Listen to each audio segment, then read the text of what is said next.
Fat loss అవ్వాలంటే మనం తప్పనిసరిగా ఫాలో అవ్వాల్సింది 4 రూల్స్. ఆ 4 రూల్స్ ఏంటో నేను చెప్తాను వినండి.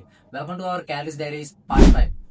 అవేంటో కాదు, calorie deficient eating, rich protein foods, strength training and sleep and recovery. ఇవి ఎందుకన్నానంటే మనం ఈ ఫ్యాట్ లాస్ జర్నీలో తినేదానికంటే ఎక్కువ బర్న్ చేయాల్సి వస్తుంది.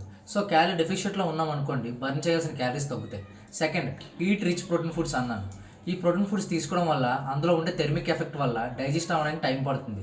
ఆ టైంలో అక్కడ కొన్ని క్యాలరీస్ బర్న్ అవుతాయి అండ్ ఆ ప్రోటీన్ ఫుడ్ వల్ల మన మజిల్ గ్రోత్ కూడా యూజ్ అవుతుంది. థర్డ్ వన్, స్ట్రెంత్ ట్రైనింగ్ ఎందుకనంటే స్ట్రెంత్ ట్రైనింగ్లో క్యాలరీస్ బర్న్ అవుతాయి ప్లస్ మన బాడీ స్ట్రెంత్ కూడా ఇంక్రీజ్ చేయొచ్చు. ఫైనల్, స్లీప్ అండ్ రికవరీ ఎందుకంటే మనం డే మొత్తంలో ఎంత చేసినా స్లీప్ రికవరీ లేకపోతే మనం చేసిందంతా వేస్ట్ అవుతుంది. సో అందరికీ ఇది అర్థమైంది అనుకుంటున్నాను. అండ్ వన్ మోర్ థింగ్, నేను ఈ ఫ్యాట్ లాస్ ఎలా స్టార్ట్ చేసి ఎలా ఎండ్ చేయాలి అదంతా కలిపి ఒక పీడిఎఫ్ చేశాను. సో మీకు అది కావాలనుకుంటే ఫ్యాట్ లాస్ అని కామెంట్ చేయండి, మీకు పర్సనల్గా డిఎం చేస్తాను. Thank you.